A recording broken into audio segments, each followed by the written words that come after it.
ikaze ku makuru agezweho muri iri joro ryo kuwa 13 z'ukwa kabiri 2024. Uyu ni wa mwanya tubagezaho amakuru acicikana hirya no hino ku isi. Tubahaye ikaze mwebwe inshuti zacu z'akadasohoka zihora zikurikirana amakuru yacu gatanu kuri gatanu, nk'uko natwe tudahwema kuyabashakira hirya no hino ku isi abagezweho kandi yizewe gatanu kuri gatanu, tukayabagezaho kugira mumenye uko isi yiriwe. Reka y'iri joro tuyahere mu burasirazuba bwa Kongo, aho intambara ikomeje guca ibintu bigacika hagati y'umutwe wa M23 ndetse n'ingabo za Kongo n'abafatanyabikorwa bazo aribo Wazalendo, FDLR, SADC, ingabo za Tanzania, ingabo z'u Burundi ndetse n'indi mitwe yitwaje intwaro ikomeje kubafasha.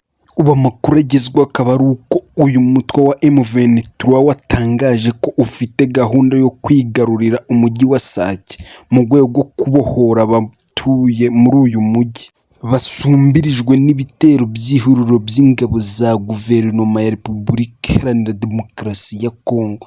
Kuva mu mpera z'iki cyumweru gishize, imigwano ikomeje guhuza uyu mutwe ndetse n'izi ngabo za FARDC cyane cyane muri teritwari ya Masisi. Ni ibitero bikomeje kwigabwa kuri uyu mutwe wa M23 bikomeye cyane, by'umwihariko mu misozi ihakikije. FARDC ibifashijwemo na FDLR, Wazalendo, abacancuro b'abanyaburayi, ingabo z'u Burundi ndetse n'iza SADC bamaze igihe bifashisha imbunda ziremereye ndetse n'indege z'intambara mu kubuza M23 kwigarurira Sake, isanzwe ifatwa nk'amarembo yinjira mu mujyi wa Goma. Urusaku rw'imbunda ziremereye rwongeye kumvikana hafi y'uyu mujyi mu gitondo cyo kuri uyu wa kabiri, ndetse hari n'amakuru avuga ko abagwanyi ba M23 baba bawugaragayemo.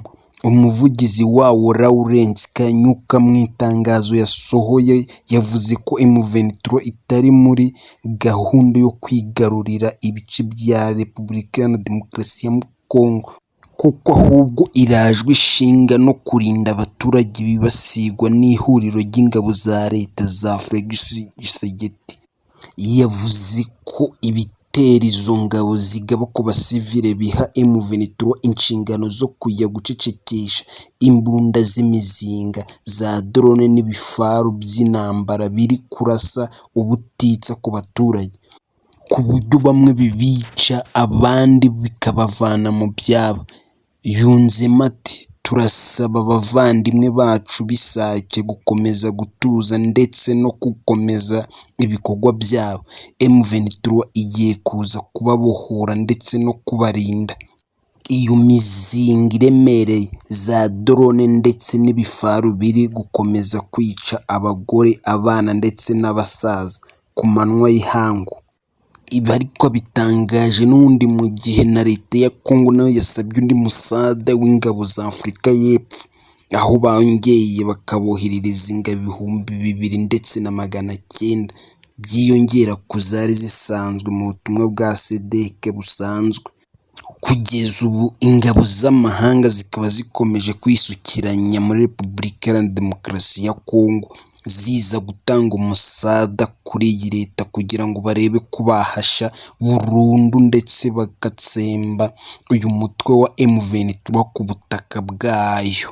Gusa ibi ababikurikiranira hafi baravuga ko n'ubundi ari uguteza ibibazo, ko inzira yaba nziza ari y'ibiganiro, kuko uyu mutwe nawe wa M23 udateze kuzashira amaboko hejuru ngo wemere gushira intwaro hasi rwose. Ntibishoboka nk'uko abagwanyi ndetse n'abavugizi b'uyu mutwe bakomeza kubyitangariza, haba perezida w'uyu mutwe ndetse n'umuvugizi mu bya politiki n'umuyobozi w'ingabo z'uyu mutwe wa M23.